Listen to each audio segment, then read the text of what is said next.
Hi there, my name is Maini and today we'll be discussing NLP techniques for relationships.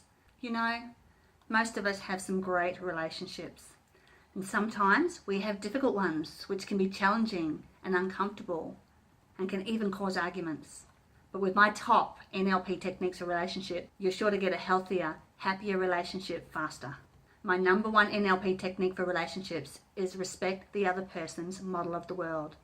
The way I see things is absolutely different to how you see things. This is because what we see through our own eyes is also based on our own belief systems and our own ideas and habits and what we have experienced in our lives. So when you actually accept that everybody is seeing the world through their own perceptions, then it can actually be easier to understand where they are coming from.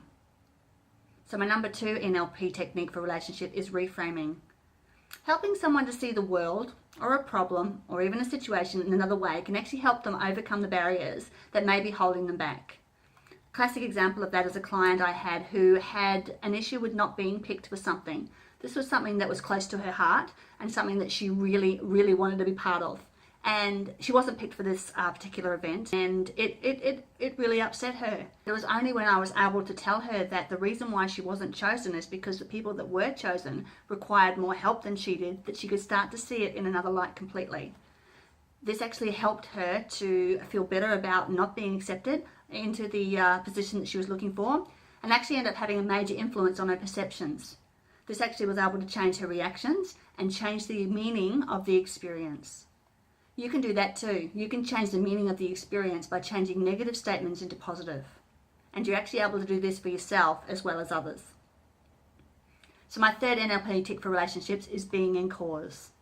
So we can either be in cause or we can be in effect. When we are in cause, we get that we are responsible for all that happens in our lives, even the arguments and tension.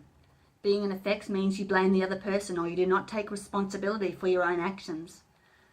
This can contribute to the situation. So ask yourself, what am I doing that if I was in cause would allow me to see this relationship differently? I think you'd be surprised. My number four NLP technique for relationships is make sure you use the right language. It is really easy for messages to get misconstrued as everyone's perception is different. Using effective communication allows you to get further understanding, asking questions, chunking up. By staying away from specifics, you'll always find a higher ground that you can actually agree on. And it's all about creating understanding, isn't it? That's my top NLP techniques for relationships. I hope you found it interesting and I hope you've gained from it. All you have to do is believe you can.